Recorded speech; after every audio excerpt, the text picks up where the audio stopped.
Hello, beautiful people. Welcome to those who are new. Welcome back to those who are returning. And today's discussion is going to be about if you are a maladaptive daydreamer, then most likely you are a writer. And I will give you three points if this will resonate with you or not. And the first point is going to be that you are someone who just finds it really natural to just daydream. You could daydream anywhere. And it's mostly at its best when you're moving, I would say, like when you're on a walk or when you're just doing household chores and you just daydream as you do these things. The second point is that these daydreams are really in depth. Like they're more in depth than like the regular person's daydreaming. You're not just daydreaming about eating a pizza if you're hungry. It's more than that. You daydream whole systems. You daydream stories from beginning to end. You're constantly incorporating characters. I say characters, but it's real life people some of the times into your stories. Third point is that you're someone who has battled with rejection in your life, whether at home or outside of your home. And most of the times, these stories are fueled by the rejection you have faced. And comment down below if you relate to this, but that some of these daydreams is that you kind of picture yourself above or higher than the people who have let you down or the people who have hurt you. That's just as a result of a void, so you're kind of trying to fill that void with that daydream. But why keep these daydreams in your mind when you could just write them on paper? These imaginations are not meant to stay in your mind. They're meant to be written and to be shared. Obviously, it doesn't have to be like your whole life story. You just add fiction to it. Your mind is like wired to create stories, I would say. Like you're wired to create problems, interesting problems, and to have the solutions to those problems. Whether it's fiction, a fantasy, a sci-fi, I would say the world needs to hear your stories. If you're a Christian, it's an amazing honor just to write stories, fiction stories that can bring glory back to God. Because when we look at fiction nowadays, it's really lacking God in it. So if you're a Christian and you're like a maladaptive daydreamer or a new writer, it's something amazing that you could start to do. And I would just say to those who are kind of second guessing themselves, like saying, oh, I can't write, oh, I never written a fiction before, that's too big of a commitment to make. I would say start with short stories. They could be up to 1,000 to 10,000 words.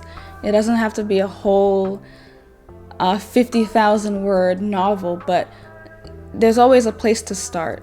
And I would just say start just writing out your stories, because it will bring you a lot more fulfillment than just replaying the same scenes in your mind over and over again. I would definitely say that when you're done writing and then you share it with people, that people would just be like amazed at the story that you're writing, because it's most likely something that people haven't seen before, haven't read before. And I would just say to give it a try. Don't count yourself out because you never written before, or because you never thought writing was something you could do.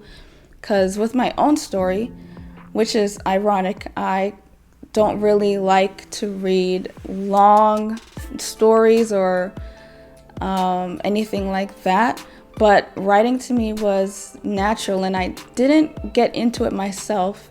There was a group of friends back in middle school who made a challenge and said whoever can make the best short story within this time frame, that the whole group would read it. I just took up the task and I just started writing, and I was writing what I have always been daydreaming.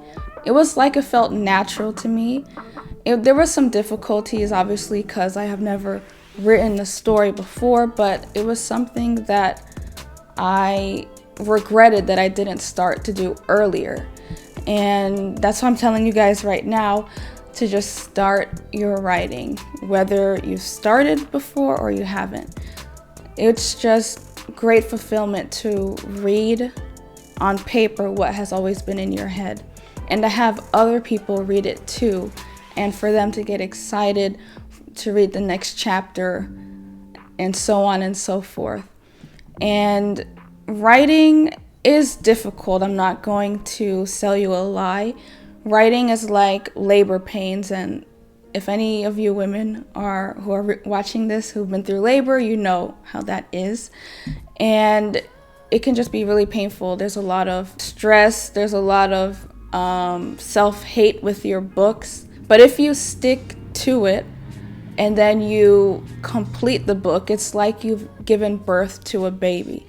And giving birth to a baby is painful, but once you hold that baby in your hands and you're looking at it face to face, you forget all the hard labor, and then you're just in love with what you have created. And I would just encourage you guys just to get started, and comment down below if you're related to any of the things I have mentioned. If you're someone who wants to start writing, please let me know. That would be really nice to hear that I encourage someone to get out of their shell and just to put their creativity on paper, because your stories is something that could be seen worldwide through movies. You could sell a lot of copies of your novel if you really hone into your writing skills. And I'm sure it's something that a lot of people would love to hear or read. And just let me know what you guys feel about this. If you guys have questions about writing tips or anything like that, let me know, and I can make a video dedicated to that. Yeah, just thank you so much for watching, and I hope you guys have a good day. God bless you. Bye.